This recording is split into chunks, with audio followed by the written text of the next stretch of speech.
गडचिरोली जिल्ह्यातील कुरखेडा शहरातील स्वच्छतेचा प्रश्न ऐरणीवर आल्याने संतप्त नागरिकांनी गुरुवारी थेट नगरपंचायत कार्यालयात गावातील कचरा आणून टाकत प्रशासनाविरोधात तीव्र नाराजी व्यक्त केली।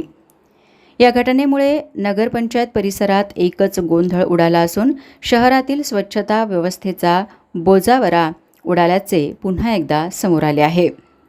मिळालेल्या माहितीनुसार गेल्या 2 आठवड्यांपासून कुरखेडा नगरपंचायतीच्या घंटागाड्या बंद असल्याने शहरातील कचरा संकलन पूर्णपणे ठप्प झाले आहे। त्यातच स्वच्छता कर्मचाऱ्यांचे मानधन वेळेवर न मिळाल्याने मागील 8 दिवस कामकाजही बंद होते।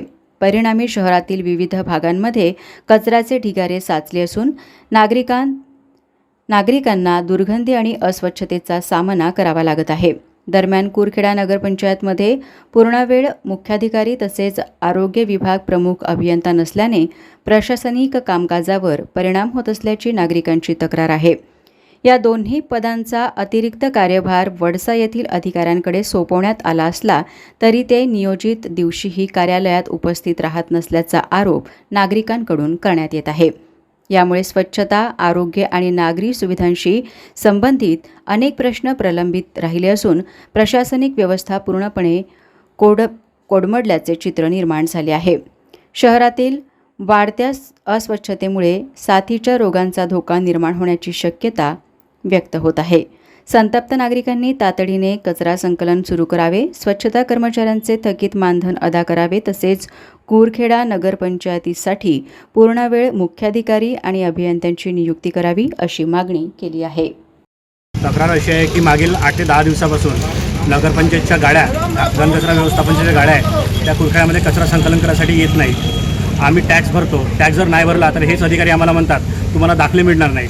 मग आता कचरा नाही भरता, आम्ही कचरा उचलत नाहीत आहे, आम्ही टॅक्स भरतो, मग हा टॅक्स वापस करतील का? हे नाही करतील। आम्ही जर यांना प्रश्न केला, आज आम्ही यांना प्रश्न केलो तर हे काही उत्तर देत नाहीत, उडवाउडीचे उत्तर देत आहेत। इथं प्रॉपर CEO नाहीत, प्रॉपर इंजिनियर नाहीत, मग व्यवस्थापन कोण करेल? ज्यांच्याकडे आम्ही गेलो ते म्हणतात माझ्याकडे अधिकार नाही।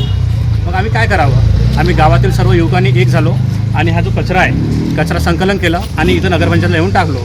जर उद्यापासून यांनी गाड्या लावल्या तर ठीक, नाहीतर आम्ही हररोज जेव्हापर्यंत यांची गाडी येणार नाही तेव्हापर्यंत हररोज कचरा घेऊन येणार आणि ते पैसे वापस करा तुम्ही, किंवा स्वतः जे नगरसेवक आहेत त्यांनी गावामध्ये गाड्या फिरवावा। काही महिला नगरसेवक आहेत त्यांनी झाडू मारावी गावामध्ये, ते असे करत नाहीत। निवडणुकीच्या पहिले आम्हाला याने आश्वासन केलं आहे गाव स्वच्छ करू, नाल्या स्वच्छ करू। नाल्यात 2-2 फूट भरलेले आहेत। जे नगरसेवक मंडळ आहेत त्यांना गाड्या चालवतात उत्तमरित्या, काही ड्रायव्हर आहेत त्यांनी गावामध्ये घनकचरा जमा करावा।